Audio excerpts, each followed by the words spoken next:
Hello, and welcome to Read Us a Story. What shall we read today? How about Mr. Nosey by Roger Hargreaves.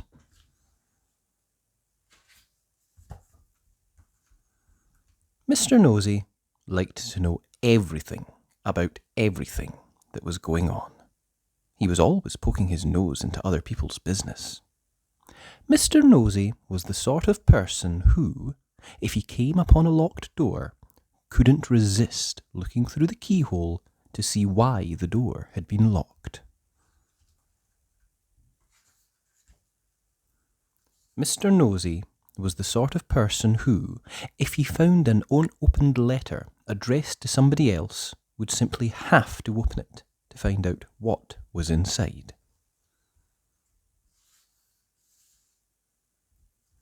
Mr. Nosey was the sort of person who, if he was sitting reading his paper on a train, would much rather read the paper of the person sitting next to him. Naturally, as you might well imagine, Mr. Nosey was not very popular. People did not like the way in which Mr. Nosey would peek and pry into their affairs. They did not like it at all. But did that stop Mr. Nosey peeking and prying? It did not. Mr. Nosey lived in a funny, tall, thin house in a place called Tiddleton. The people of Tiddleton decided that Mr. Nosey was becoming much too nosy, and so they held a meeting to discuss what to do about him.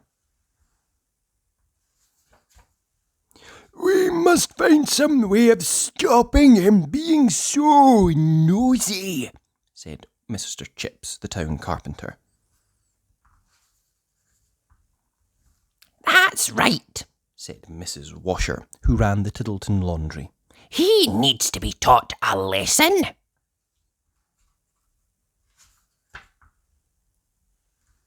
"If only we could think of a way of stopping him poking his nose into everything," said Mr. Brush, the painter.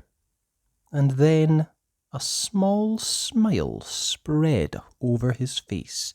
"Listen," he said, now grinning. "I have a plan." All his friends gathered round to listen to his plan.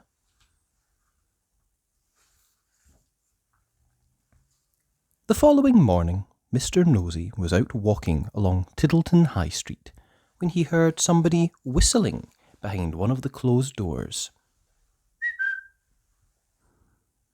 "I wonder what's going on here," he thought to himself, and, tiptoeing up to the door, he quietly opened it and peeped in.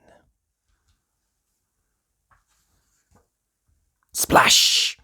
Went a very wet paintbrush right on the end of Mr. Nosey's nose, covering it with bright red paint.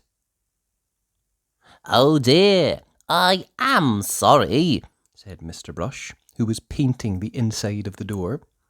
Poor Mr. Nosey had to go straight home to try and remove the red paint, which was very difficult and rather painful. Mr. Brush chuckled to himself. The plan had begun. The following day, Mr. Nosey was walking past the laundry when he heard somebody laughing on the other side of the wall. "I wonder what's going on here," he thought to himself, and, standing on tiptoe, he looked over the wall. Snap! Went a clothes peg right on the end of Mr. Nosey's nose. "Oh dear, I am sorry," said Mrs. Washer, who was hanging up clothes on a washing line on the other side of the wall. Poor Mr. Nosey removed the clothes peg and went off down the street, feeling extremely sorry for himself and for his poor red nose. Mrs. Washer chuckled to herself. The plan was working.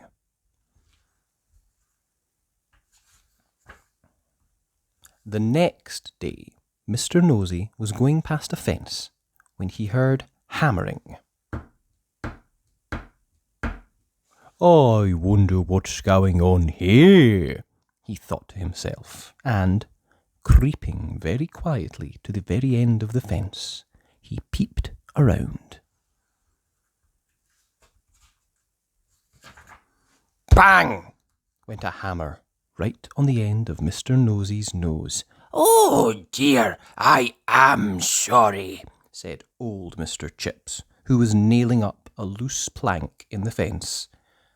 Poor Mr. Nosey had to go home immediately and bandage his poor, sore, red nose. Mr. Chips grinned a broad grin. The plan was working very well indeed.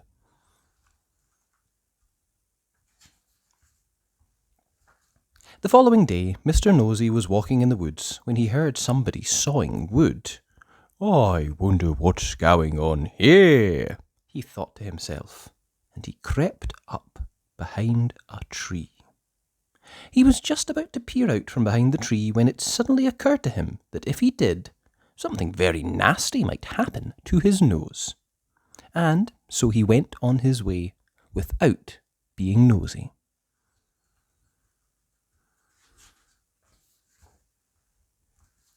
Behind the tree, with a saw raised in his hand, stood Mr. Herd, the farmer. When he saw that Mr. Nosey had gone on his way without being nosy, he laughed and laughed and laughed. The plan had worked. Mr. Herd hurried into Tiddleton to tell everybody.